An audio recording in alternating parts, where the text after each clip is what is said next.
Nakafany atrandray teo plasy topoko vavy no tsy dia nantokatranonao amin'ny zoma fa 7 ny volana oktobra taona 2024 izao amin'ny alalan'ny fampalalam-baovao atolotratsika ny arahaba ary asainam-panazantsika anaraka ny vaovao atramin'ny farany. Mialohan'ny tena iatombohan'ny vaovao dia misy ny fandarana manokana izay iresahana mikasika ny fiarahamonina sy ny tontolony izay arahana amin'ny fikambanana Afary Malagasy. Fandarana izay efa fanaraka ao isaky ny zoma izy ity. Ny loha hevitra androany dia ny fanambadiana sy ny tokantrano ary ny firaisana aranofo natokana ho an'ny olon-dehibe feno 12 taona ny mihoatra ity fandarana ity. Koa iangaviana indrindra isika ray aman-dreny mba tsy ampijery zany ny ankizy amin'ny mahazay fandarana manokana natokana ho an'ny tokantrano sy ny fanambadiana izay. Anomboka ny vaovao avy hatranintsika ka ny akon'ny coronavirus hatrany netintsika manomboka any fotoana. Olona misa roa indray no namony ainy vokatry ny valanaretina COVID-19. 20 ireo tranga vaovao ary 5 ireo sitrana soamantsara. 137 kosa ireo manaraka fitsaboana. Io indray no atotanisa farany mikasika ny fivoaran'ny COVID-19 tao anatin'ny 420 ora farany. Tatitra indrindra ny andenindeny ny profesora Tina Antamarie Daniel. 20 no isan'ny tranga vaovao, 15 kosa no sitrana soamantsara, 2 no isan'ireo olona maty vokatry ny valanaretina COVID-19 ity teto Madagasikara tao anatin'izay 420 ora farany izay. Ny ena anankitelo kosa ny isan'ireo olona manao tranga maneo fahasarotana ary ny ena 50 arak'izany ny isan'ireo olona izay mbola mitondra ny tsy mikaretina coronavirus. Ety am-piandohana tompoko dia mirary fiononana feno ho an'ny fianakavian'ireo olona roa izay namony ainy vokatry ny valanaretina COVID-19 ity ny tenanay. Raha hojerentsika ny tambatrisa zany dia 577 ariary no isan'ireo olona efa sitrana soamantsara amin'ireo olona miisa 770 sy 909 ariary mitondra ny tsy mikaretina coronavirus voatily teto Madagasikara hatramin'izay. Nisan'ireo olona izay mbola ao anatin'ny fitsaboana mbola mitondra ny tsy mikaretina ka actif na ka en traitement dia 130 sy 700. 70 zany zao nisan'ireo olona manao forme grave ary 70 sy 100 nisan'ireo olona izay lavo ny valanaretina COVID-19 ity teto Madagasikara. Ho an'ny manakaravetranytsika amin'ity fanadihadiana manaraka ity nitsidika ny faritry Vatovavy Fidivinany androany ny filohan'ny Repoblika Andry Rajoelina isan'ny diany tany an-toerana ny fitokanana zava-bita ka isan'izany ny sehatry ny tetikasa ampiarina fiompiana tantely. Teo ihany koa ny fitsidihana maro samihafa fienona ireo vahoaka any amin'ny faritry Vatovavy Fidivinany iny. Tany an-toerana ihany koa ny namana Tsiro Rakotoarson manaradia ny filoha pirenena fanadihadiana. Rehefa miresaka ny manakary sika dia tonga ao anatin'ny saina indrindra moa zany fa ao anatin'ny orona vetrany ny fofona kafe satria iza tokoa moa tsy mahafantatra fa tany mpamokatra kafe ity manakary ity. Tany mamokatra be ihany koa amin'ny resaka jirofo, mamokatra ihany koa ny letchi. Raha atao amin'ny teny tokana dia Madagasikara mihitsy amin'ny ankapobeny no tany Soavijanahary amin'ny lafiny rehetra, na io arena Asandranomasina na io arena Voajanahary maro isan-karazany. Manana tany, manana rano isika, na dia misy aza ny faritra sasany izay mbola mijaly an'izany rano zany raha vao andro vitsivitsy lasa zay ny tenako no tany atsimo. Fa rehefa tonga eto Manakary isika dia fantatra manokana ny hoe anisany namokatra tantely tsara indrindra ny kalitao maneran-tany ity Manakary ity tany amin'ny ady teo anelanelan'ny ady lehibe voalohany sy ny ady lehibe faharoa. Fantatra tsika tsara ny tantaran'izany. Izay indrindra no antony mahatonga atsika eto amin'ity toerana ity androany satria amerina an'izay lazany Manakary izay tsika amin'ny alalan'inny amin'ny alalan'ny famokarana tantely. Noho izany dia zao no ataontsika tsy lay tantely amidy amina tavoangana ho viva, ilay tantely izay tsy manaraka ny fenitra intsony ny tokony omena hovokarina sy aondrana fa mila ampina zany ireo tatsa mpamokatra an'izany tantely zany. Mila ampina ny orinasa ohatran'itony Ilanga Nature zay amokatra zavatra manara-penitra hitondra ny lazan'ny Madagasikara manerana an'izao tontolo zao ary afaka atao tsara zany, vitatsika tsara zany. Rehefa mandeha any ivelany any tsika dia mba finaritra ery rehefa tonga ny karitana dessert dia mahita hoe glace amin'ny vokarina amin'ny vanille de Madagascar, gâteau vanille de Madagascar, yaourt vanille de Madagascar, etsetsetrehitra malaza ny vanille de Madagascar zany. Ary zay no mahatonga antsika eto androany hoe tsy ny vanille ihany fa mba ny vokatra maro isan-karazany. Dia zay no mahafinaritra hoe mba halaza ihany koa maneran-tany izany miel de Madagascar na miel de Malagasy zany mba anakoako eran-tany ny lazan'izany tantely vokatra eto Manakary zany. Eo amin'ny lafiny politika avy hatrany omaly no nandrotsaka ny antoan-taratasy ny filatsahako fidiny olo Madagasikara ny avy eo amin'ny vondrona IRK. Lisitra tokana no natolotra ho an'ny faritra Antsinanana, Alaotra Mangoro ary Analanjorofo ho an'ny faritany Toamasina. Fanadihadiana miaraka amin'ny Vola Ravoavy sy Tsiry Rakotorso. Lisitra tokana no natolotra ny faritra Antsinanana sy Alaotra Mangoro ary Analanjorofo ho an'ny faritany Toamasina amin'ny fifidianana lolony Madagasikara izay ho tonsaina amin'ny 12 ny volana Desambra ho avy izao. Omaly ireo ray lisitra no nandrotsaka ny antoan-taratasy filatsahako fidiny teny anivon'ny OVEC Toamasina. Misy faritra telo lehibe zao anatin'ny faritany Toamasina dia hitasika etona fa misy olo tena manotrona eto amin'ny filatsahako fidina izao ny lehiben'ny faritra anankitelo dia ny lehiben'ny faritra Antsinanana, lehiben'ny faritra Analanjorofo ary lehiben'ny faritra Alaotra Mangoro. Nilaza ny vonina nitondra ny anjara biriky no amin'izay fampandrosoana izay ihany koa ny lisitra faharoa izay efa manana traikefa eo amin'ny sehatra ny fiarovana ny tombontsoan'ny vahoaka. Ny antony moa DPTV izay avy any amin'ny faritra Alaotra Mangoro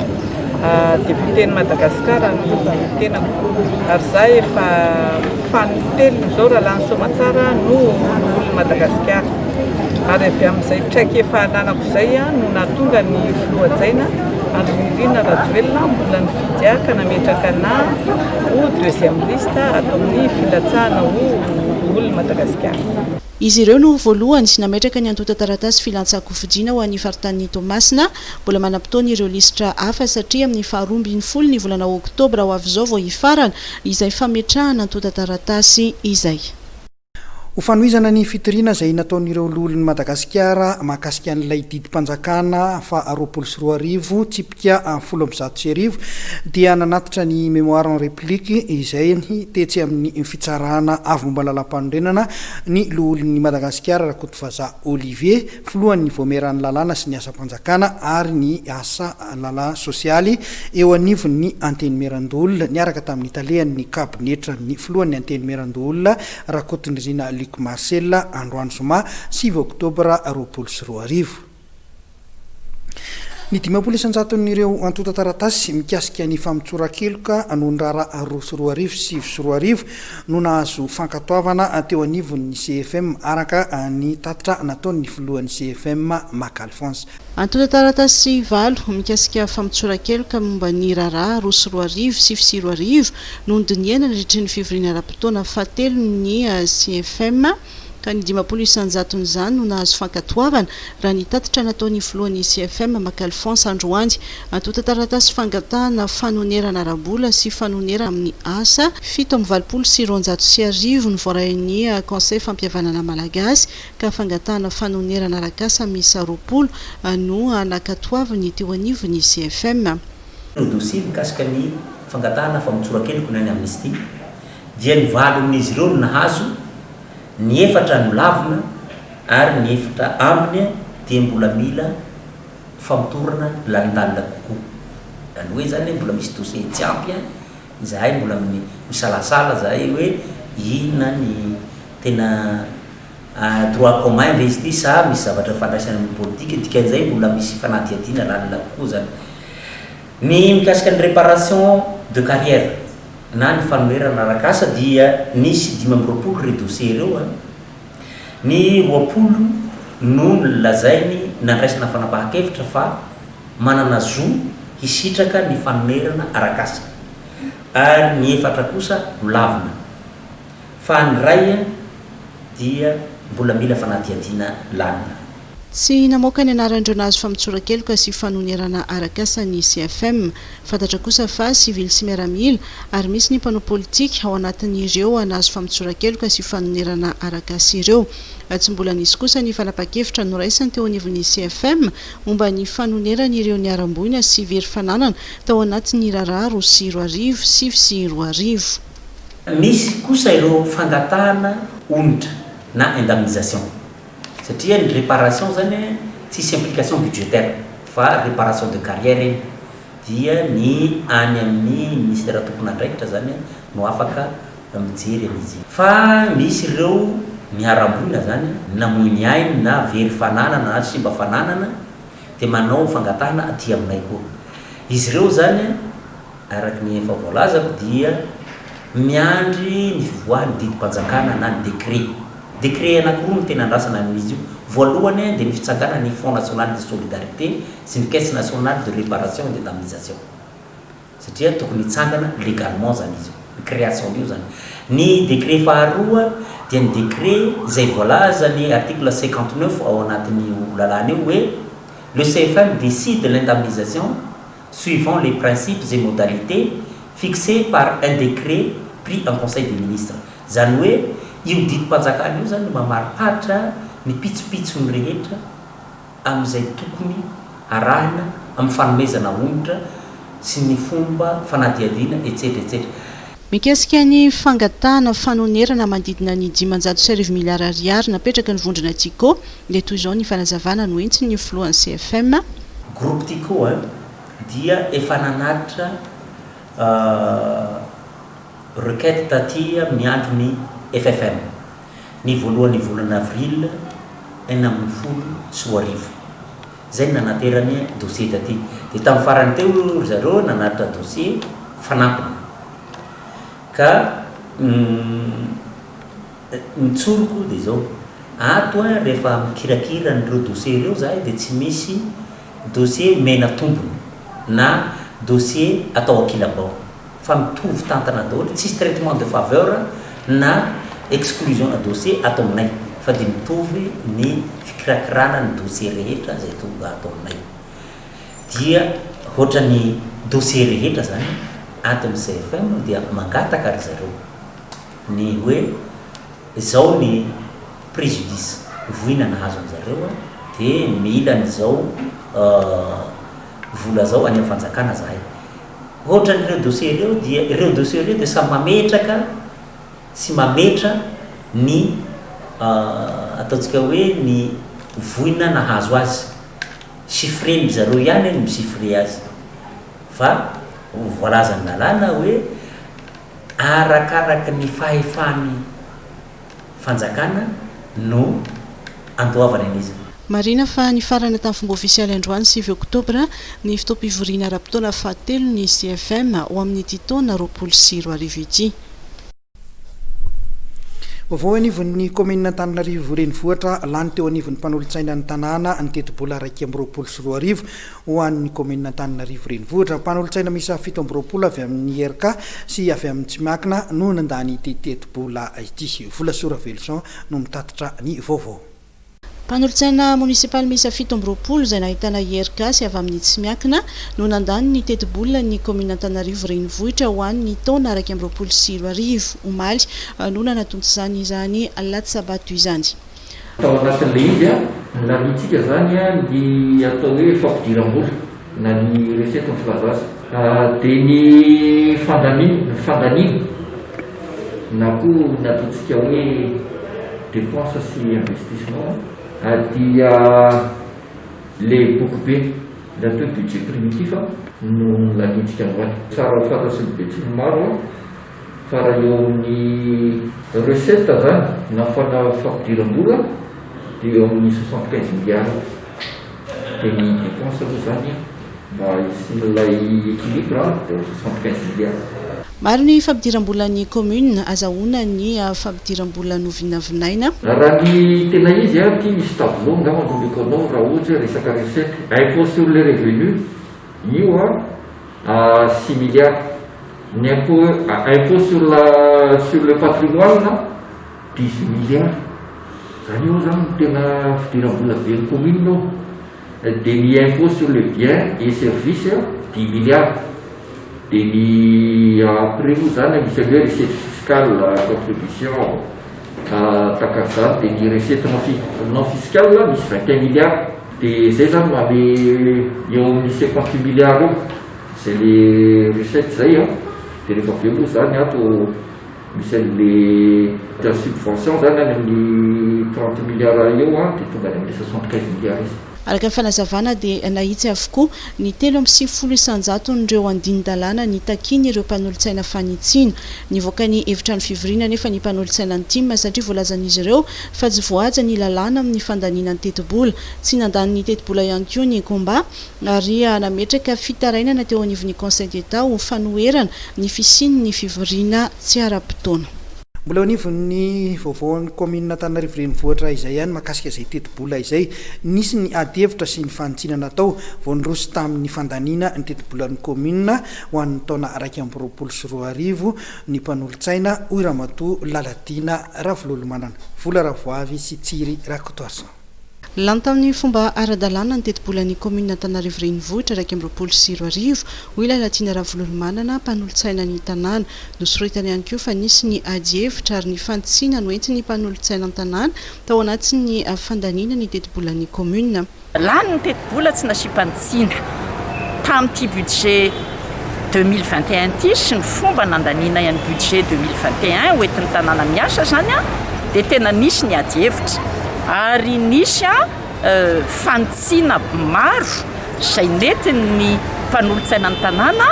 natolotra ny exécutif satria zay dia manana etaeta amin'ny sosikevitra avy amin'ny mponina sy ny sehatra asa samihafa fa zay tsy afaka manova ny tetibola arak'izay itiavana azy andininy fa 350 ao anatin'ny lalàna ihany dia azony atao tsara ny manolotra ny fanitsina sy ny etaetanay any amin'ny mpanatanteraka dia natolotra tany ireo fanitsina sy etaeta isan-karazan'ireo ary dia afaka lazaiko tsy ampiambambana hoe mihoatra ny 700 mba tsy ilazako hoe efa ho 570 ny fanitsina natolotsay no niraisy ny mpanatanteraka zay namerina nandinika ny budget mba isiny le équilibre zany eo amin'ny fidiram-bola sorabola amin'ny fidiram-bola na loharanom-bola mety ho tratra sy ny sorabola ihany koa amin'ny fandaniana zany hoe raha nanolotra sosikevitra ho fanitsina izahay dia niraisy ny mpanatanteraka dia nodiniana dia nampidirina dia nahitsy le tetibola amin'ny ankapobeny dia nisy tokoa ny fanitsina nentina tamin'ny tetibola neritreretiny be ny tanàna sy ny mpanatanteraka naroso teo aminay ary ny laninay omaly dia ny tetibola 2024 na sy mpanitsina eto dia tsindriko tsara satria mahaberesaka be ihany koa ny mahakasika an'le hoe nivoaka ny maronisa sy ny sisa mazava dia mazava tsara ny voalazany lalàna hoe ny mandray ny fanapahan-kevitra dia ny maronisa amin'ireo mpanolotsaina manatrika ny fivirina na ireo mpanolotsaina voasolo tena mame procuration ara-dalàna zany ao anaty fivirina 7 zay no tao anaty efitrano dia lany maronisa tamin'ny 7 nanatrika tao ny tetibola hoentin'ny tanàna Antananarivo miasa amin'ny taona ho avy zany amiko zany dia lany tamin'ny fomba ara-dalàna io tetibola io anisany nitondran'ny mpanolotsaina ny tanàna fanitsina ny momba ny lamandy ao anatin'ny code municipal d'hygiène tena anisany naberesaka moa zany aloha voalohany dia le resaka CMH le CMH na le code municipal d'hygiène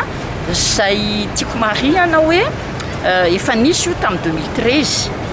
ary efa vita boky kely io ary efa nampahafantarina mponina fa tsy tanteraka mihitsy zany le fampiarana azy dia somary no avozin'ny be ny tanàna ankehitriny izy io dia za zany mieritreritra hoe alohan'ny ampiarana ny lamandy tsy amihafa mantsy ny atao hoe etra sy lamandy ny etra tsy maintsy alohanao adidy zany ny lamandy a tsy voatery andoha lamandy ianao raha toka manaja amin'ny fitsipika sy ny lalàna dia mieritreritra ny hevitro dia hoe tsara be ny nametrahana an'le CMH ny toe-tsaina ary ny lalan-tsaina nandrafetana an'izy io mba ahafahana mandrindra sy mandamina ny tanàna ny fiarahamonina eto Antananarivo renivohitra ka le fanabeazana sy le fanentanana sy le fampalalana le fitsipika ifampifehezana sy fanabeazana eto Antananarivo zany izay ny tena zava-dehibe dia marina fa misy lamandy eo rehefa tsy manaja ianao kanefa ny tanjony be ny tanàna tsy hoe hampandoha lamandy fa ny tanjony hoe mba hanaja lalàna amin'izay tsika ho averinao anatin'ny tandalàna ity renivohitra Madagasikara ity dia ny azy zany misosokevitra hoe nisy ihany nampidinina raha ny heverina ao anatin'le sokajy voalohany hoe 5,000 ariary ny alaina amin'le hoe mpangataka raha manelingelina na mety niteraka insécurité ho an'le olona anaty tôbila satria dia misy zany mangataka le olona dia tsy mamely ao anaty tôbila dia na le mpandeha tongotra dia raha onany na misy ary zazo hoe fatratran'izany mihitsy reny zany le hoe tsy azo atao raha ran'le lalàna dia raha naheritreretina hoe 5,000 ariary no lamandy amin'izany dia nampidinina le izy ho 1,000 ariary na be resaka le hoe alika amin'ny vovo mety hoe ahoana moa ny fehezana ny alika tsy vovo ary ny alika nge dia nataon'ny olona hiaro azy sécurité koa zany dia ohatra ny fandraisana tendrony ihany zany satria le andininy fasivy amin'ny fitopolo ny rizateny ao anatin'le andininy fasivy amin'ny fitopolo ao anatin'ny CMH dia mazava tsara tabataba miverimberina sy manelingelina lalandava no resahana fa tsy hoe isaky ny vovo akory ny alikanao dia andohan'le 50,000 ariary ianao tiako tenenina hoe tena any amin'ny resaka fanabeazana aloha zany ny atao zay zany raha mahakasika ny CMH na be resaka nampidinina ihany ny ta zany ny amandy araky ny lazaiko teo na be resaka ihany koa tao anatin'ny ty teti-bolo ty ny vola laina amin'ny resaka hoe fandokoana trano inona be resaka be dia aloha azavaina tsara hoe tsy ty fitantanantino nametraka an'io fa efa tao anatin'ny budget hatramin'izay izy io tsy nisy olona menimenina tamin'izany satria efa napiarina io tsy nisy manipulation ny opinion dia nandeha tsisy tabataba fa zao moa be ny tanàna manao resaka mangarahara dia resahana daholo le zavatra atao rehetrarehetra nisy sianana raha mihoatra ny tamin'ity taona 2024 ity edi-bolona ny commune Antananarivo renivohitra ho an'ny taona 2025 izay voafaritra ho 5,7 miliara ariary manodididina ny 75 milliards d'ariary eo zany ny teti-bola iasany tanàna amin'ny taona 2024 raha nery tamin'ny 2020 taona ity taona ity ny be ny tanàna raha vao nandray fitantanana na tena metimety kokoa noho izay fa fantatritsika tsara ny fahasarotana ny lalovan'ny firenena momba ny Covid-19 dia be dia be ny recette tsy miditra zany arak'izany dia efa manana teti-bola ampiasaina eo anelanelany ny voalohan'ny volana janoary hatramin'ny 1 desambra 2024 ny commune Antananarivo renivohitra tokony avy amin'ny mpitondra eo amin'ny sehatra misy ny tsirairay avy ny ohatra tsara amin'ny fanarahan-dalàna araka anitsopihan'ny be ny tanàna Antananarivo renivohitra nainandretsotoaina omaly ampiarina ny lalàna amin'izay rehetra mandika izany ary tsy hanavahana na iza izany fampiarana ny lalàna izany Folasoa Ravelson manomboka eto amin'ny mpanatanteraka mandalo amin'ny filan-kevitra fanimponina avokoa ny fanajana ny lalàna dia tena tokony miainga eo aminay mpanatanteraka fa misy mpikambana eto amin'ny kabinetra izay tratra nanao osoka dia nefara amina fitoriana ary nefara koa amina restauration tamin'ny maraina teo izahay eto amin'ny lapan'ny tanàna dia tokony mampiseho fa manaja ny lalàna raha isiketo no mivilambilana dia ahoana moa ny mponina no anaraka antsika ka dia nefara amin'izay moa ilay izy lalàna tsy maintsy hajaina ny fitsipika anatiny tsy maintsy hajaina ary tsy hoe nandritra ny taona maro no nekena na eno momba ny resaka procuration sy ny sisa no midika hoe manaja ny lalàna io fa tonga angamba amin'ny fotoana anarahantsika tsiprieny ny fepetra izay mitondra na ny eto amin'ny tanàna ny mpanatanteraka na eto amin'ny filan-kevitra na eo am-ponina no anajantsika ny lalàna sy ny fitsipika mitondra ny fiainana. Ho fanakanana ny mety ho fianaka ny coronavirus to fiarovana anao dia tsara mahafantatra ireo fihetsika tokony atao. Sasa matetika amin'ny rano savony ny tanana na mampiasa gel désinfectant, tapenao misandra ny vava sy ny orona raha sendra mikohaka na mievina. Azaho ny elanelana iray metatra amin'ny olona mikohaka na mafana hoditra. Fa teo no misikotra orona, ny mikosika maso na mikasika vava amin'ny tanana. Fa teo ihany koa ny mandrewaka amin'ny tany. Raha mafana hoditra, mikohaka, sepotra dia ampandrenezo ny mpitsabo na ny tompo-pahasalamana akaiky anao indrindra. Antsoina miampona 910 raha mila fanampana zavana. Madagasikara mandresy ny coronavirus. Tovolahy iray mitondra ny compte Facebook li Steven Lando Krayas sy ny ralahany no karoan'ny polisy amin'izao fotoana izao. Manamafy amin'ny ainy ny be ny tanàna ny Sambava raha mangalaza Judikael no ny fandrahonana ho faty azony. Ireo no isan'ny vaovao lehibe misongadina indray ao anatin'ny vaovao tapatapany izay iarahantsika amin'ny namana Volasoa Ravelson. Manamafy amin'ny ainy ny bentanana ny Sambava raha mangalaza Judikael no ny fandrahonana ho faty azony. Aro avy hatrany ity horonan-tsary mirakitra ny afatra napetrany ity. Tsy lava koragnanaty eto. Fotsao ity fô zegny vidéo farany ahitavanandre soranandre ka ahitavanandre naringesinandre feona. Fô araka ny vaovao azo zegny nandritry ny fotoagnan'andro niany ty ao andeha ivonigny za mety na ariva ty donc na mety amare andeha hitadiagna zegny ave atsipy andrano zegny avalagna rano zegny zegny raha hoisy noho ny fagnanaovako asa mamera za ke magnano karazana hoe tsy hoe ke mirasa volagna ke efa agnanjegny na ino fa tsofo zegny mbola mahita ity hely zegny andre de mandry-pavian'ny raha magnanjegny donc voilà. Tsy ho lava koragnana ary za tsy janogno aketo ela satria fa tsy dia en sécurité loatra ke donc tiako andrea tiako Sambava tiako tanàgna ty ny fitiavako izy ty fagnanaovako asa mamera za andaminiko raha jiaby eto izy koa avy aminjegny no amonon'olo za zagnahary nagnamboatra za olombelogno ndraiky angala le fahignana asakasaka anjare feky zegny fa tsisy raha mandika lalagna tsisy amin'ny famarinana ara-dalagna ny raha jiaby nataoko teto. Tsy ekenay ny didizadon'ny maire io kosa no sora-baventsy no entin'ireo mpivarotra ao amin'ny tsenan'ny Sambava androany raha nitokony izy ireo nanohitra ny fanapa-kevitra ny raisin'ny commune ny amindrana azy ireo vonjomaika any amin'ny toerana malalaky ny Adema Manenga Zipo na ny endry délégation efatra ireo mpivarotra ifampiresaka amin'ny bentanàna raha mangalaza Judikael niditra nitsehatra mihitsy moa ny solombavam-bahoaka ny Sambava Ramilson Ange Richard na nelanelana tamin'izao raharaha izao. Tovolahy iray mitondra compte Facebook li Steven Lando Krayas sy ny ralahany no karoan'ny polisy amin'izao fotoana izao no ny fakana fanehoana ary fizarana sary sy horonan-tsary mamofady ahitana zazalahy kely tsy ampy taona tao amin'ny Facebook. Nanao antsoavo amin'ny fifanomezan-tanan'ny tsirairay ny polisy amin'izao raharaha izao ka hiantso azy ireo amin'ny laharana 034 14 009 40 raha toa ka manam-baovao mikasika ireo préalà karoina ireo.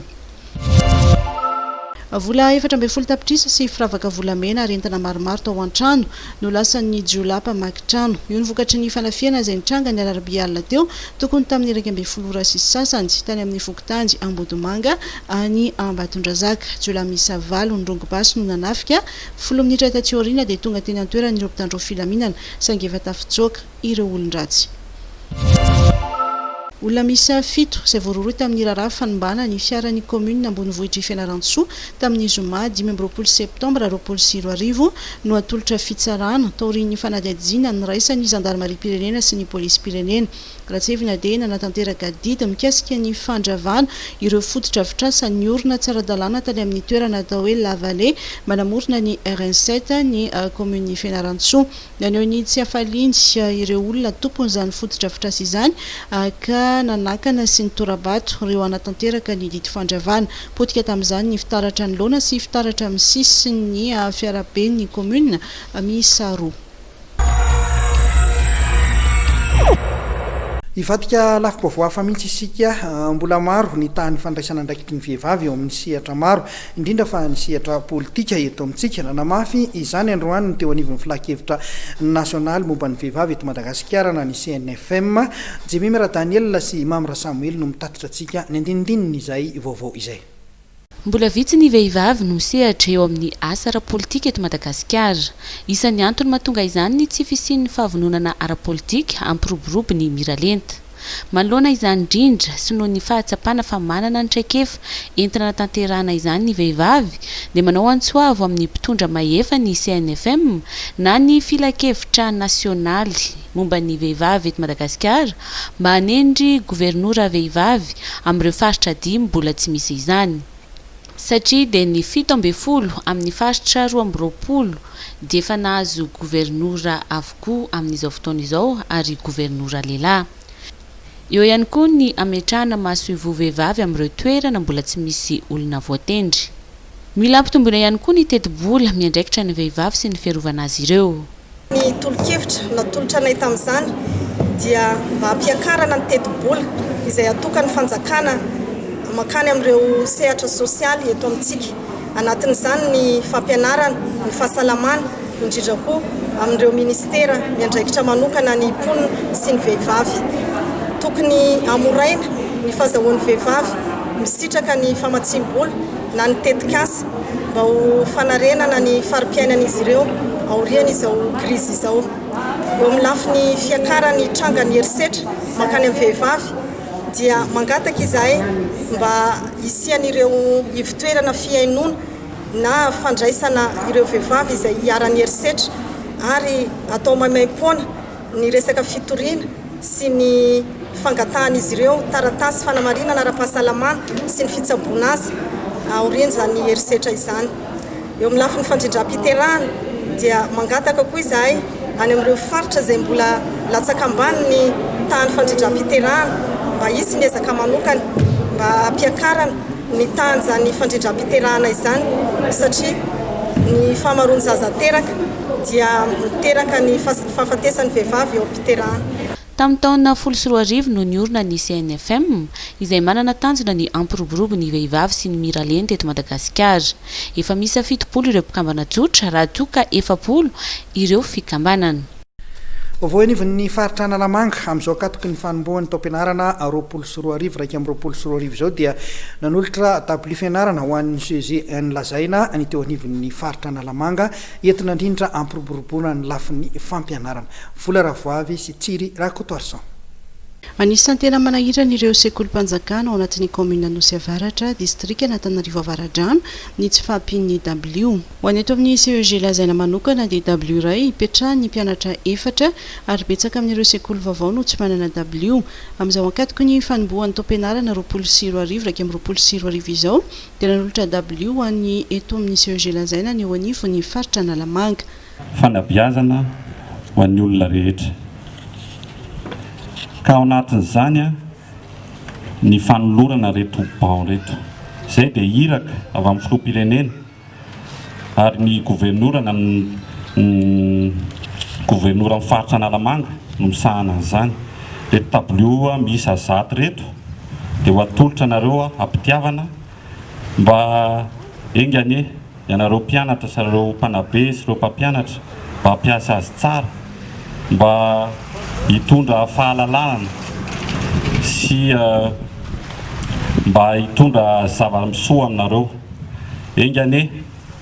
Engane ka mba misy zavatra betabe satria ny fanabeazana no fototry ny fampandrosoana reto tompoko. Ahitana mpianatra 530 eto nankasitraka ny fampitaovana avy amin'ny faritra Analamanga ny ben'ny tanàna Anosy Avaratra. Amin'ny sehatra ny fampianarana moa izany tamin'ny fangatanay zany a rehefa nanao demande zay a mahakasika ny hoe tsy ampy ny W a dia betsaka koa ny efa ratsy zany ny W de misy koa zao salle de classe ohatran'ny any zao tena tsy nisy W mihitsy zany a de ohatran'ny rehetra zao moa zany mbola andalana fanamboarana fa de efa mbala hojerena tsikelikely ihany zany mahakasika an'izy ireny a dia makasitraka zay monsieur le SG sy ny tale kabinetra zany mampitainareo any amin'ny gouverneur moa zay fisaorana sy fakasitrahana lehibe indrindra zay atolotray avy eto amin'ny commune Nosy Avaratra izay amin'ny fanomezanareo an'ireto W reto ahafahan'ny mpianatra mianatra ara-dalàna reto W reto. Tamin'ny fandalovana tany Avaradrano dia ny tsirika ara-teknika ihany koa ny fanamboaran-dalana izay mampitohy ny Manjaka sy Ambatobe teo anivo ny faritra Analamanga, lalana izay nambarany Sefokotany fa tena mamaly ny filan'ny mponina.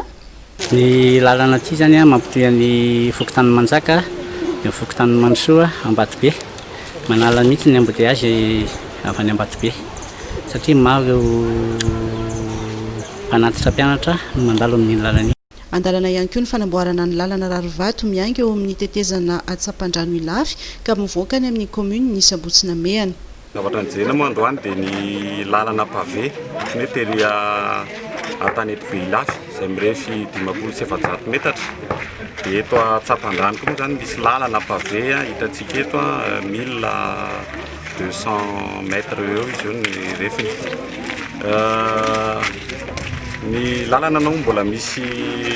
ao-pandehanana ny fandehany asa mbola araka ny fitenenana moa misy koa ny indro mpandrafitra mbola misy jereny teknisianina hoe ohatra zao teo ny misy le tunety ohatra misy olana kely fa reny ho amboarina tsikelikely eny ihany ny aro everina fa ho vitany orinasa Somatsara izy ireny. Izay moa zany toe tonga eto iraky ny président Andradjuel araky ny toromarika izay niteneny hoe ny gouverneur rehetrarehetra dia tokony manamboatra lalana amin'ireny farafaratsy 10 kilometatra ao anatin'ny taona ray. Dia izahay eto manara-maso hoe mba mivita tsara ny asa ary mba mizotra ara-dalàna tsory zay fototrafitrasy zay. Ezaka tanterahan'ny faritra Analamanga ny ahafahana manamboatra lalana izay tena ampiasain'ny mponina ary mampifandray commune maro. Ampidirina eny anivon'ny sekoly ny taranja ampampianarana fambolena ara-panajana ny tontolo iainana na ny agroécologie sy ny fanabeazana ara-tontolo iainana na ny éducation environnementale. Lova Ramanatsoa sy Mamy Rasamoely. Ankizy mpianatra misy 703 eo mitsinjara amina sekoly misy 20 ao amin'ny faritra Vakana Karatra sy Boeny no hisitraka ny tetikasa manitatra faharoa. Tetikasa natao indrindra piroboroboana ny fambolena ara-piarovana ny tontolo iainana na ny agroécologie sy ny fanabeazana ara-tontolo iainana na éducation environnementale. Nisy ny fandefasana ronan-tsary fanomezan-danja ireo fitaovana fototra entina piroboroboana ireo sehatra ireo tetsy amin'ny IFM Analakely izay niarahana tamin'ny GSDM angadina ananana sy vina hitana izay tetikasa izay. Ny hevitra dia hoe ho ampianarintsika momba ny tontolo iainana sy ny fambolena maharitra ireo zanakitsika ireo ireo taniketsantsika ireo mba hanana ny fahalalana sahady sy mba aizany mikajy ny tontolo iainana. Eo ihany koa moa ny lafin'ny fambolena izay hitantsika fa tena efa mesimba ny tany dia ampianarina momba ny fambolena maharitra na agriculture durable ny ankizy mba hanana ny fahalalana satria rehefa lehibe izy dia tsy ho voatery ho polisy na ho dokotera na ho miaramila fa azo atao tsara koa no mivelona amin'ny fambolena sy ny fiompiana dia raha dian'izao ireo zanakitsika ireo dia ho ampianarina dia mano fahalalana momba izany izy dia mety ho lasa mpamboly matianina izy any aorianany. Amin'izay fanapaharihana ny agroécologie izay dia manao sy karakara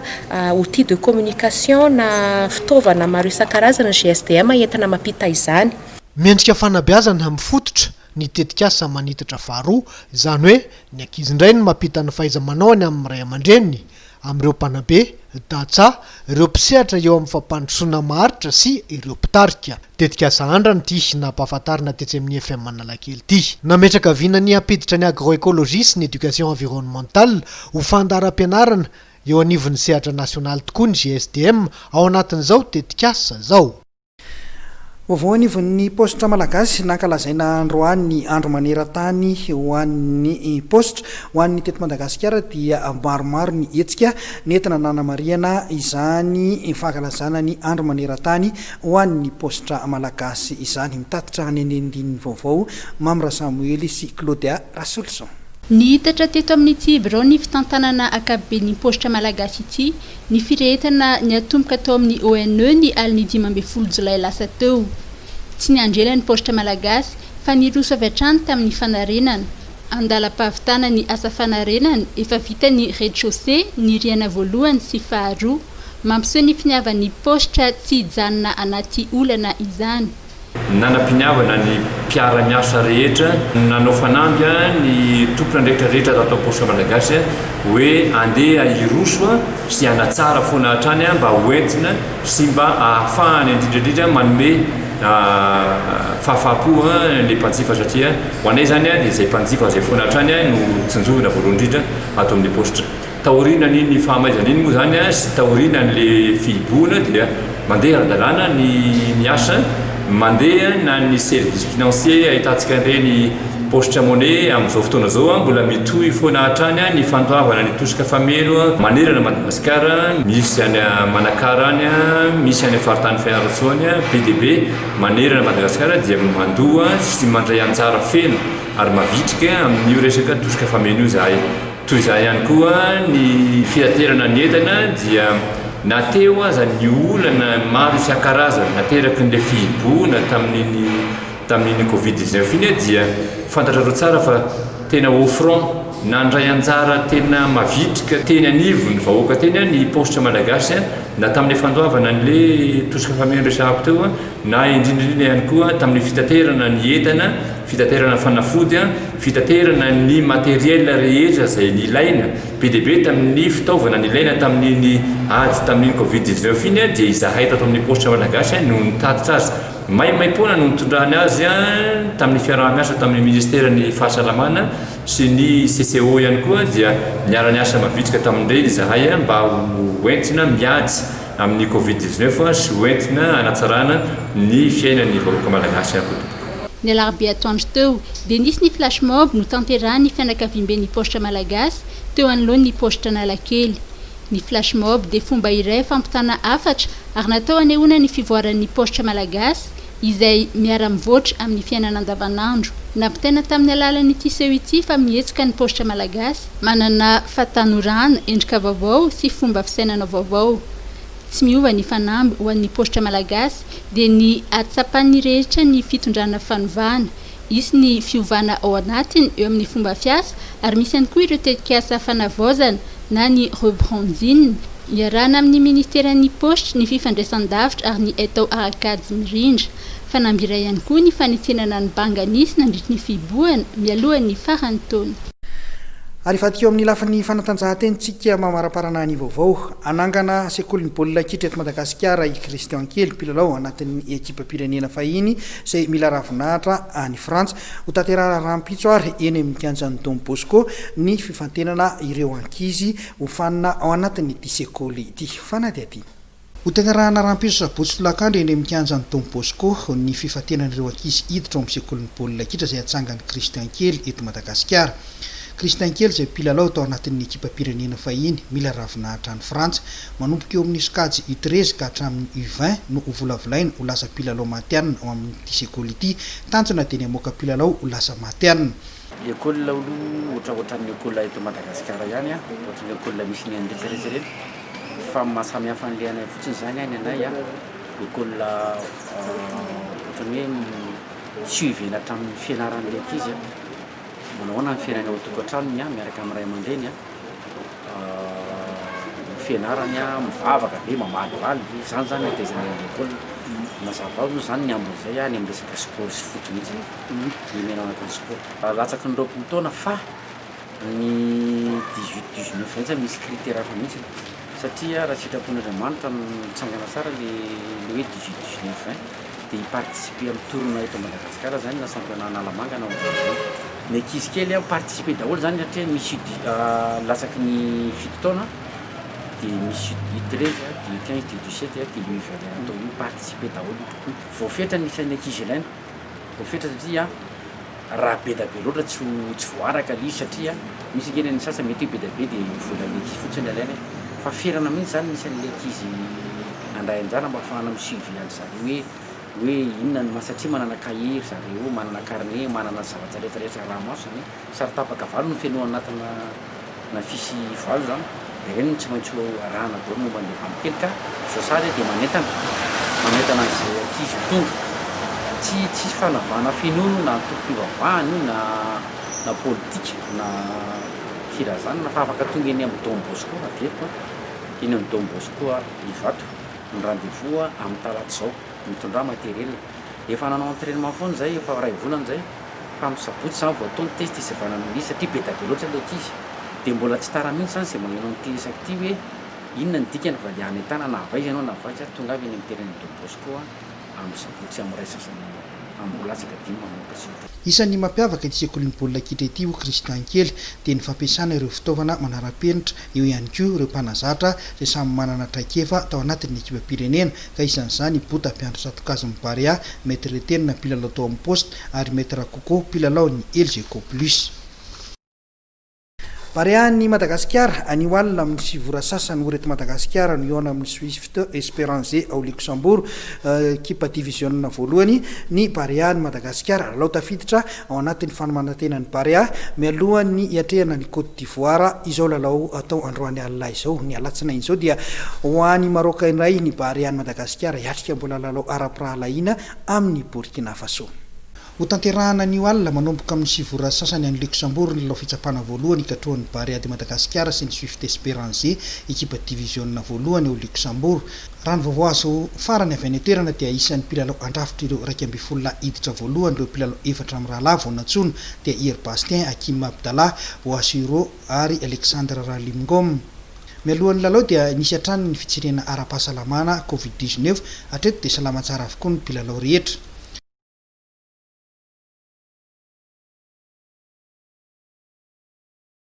Raha ampitso no hiazo an'ny Maroc ny Bariany Madagasikara izay ifandonina amin'ilay izay talon ny Burkina Faso ny alatsinainy izao. Araka ny fantatra dia mbola misy indray ny testa Covid-19 mialohan'ny hidirana ao Maroc. Izay ny vaovaontsika tamin'ity androany ity mialohan'ny sarahana raha zao anao vao tafaraka taminay dia mpahatsiahivina ihany fa ao aorian'izao vaovao zao dia isy ny fandarana manokana iresahana ny fiarahamonina sy ny tontolony izay iarahana amin'ny fikambanana Afary Malagasy. Loha hevitra androany dia ny fanambadiana sy ny tokantrano ary ny firaisana aranova natokana ho an'ny olon-dehibe feno 20 taona mihoatra ihany ity fandaharana ity koa iangaviana indrindra isika ray aman-dreny mba tsy ampijery zany ireo ankizy tsy ampitoana fandarana izay rahanao isaky ny zoma eto amin'ny fahitalavitra matevemo ity firesahana ny fiarahamonina sy ny tontolony ity. Izay no masaka azona roso ary tompolasy tompom-bavy tamin'ity androany ity fa dia manome fotoana indray ny tenako amin'ny rahampitso veloma tompoko.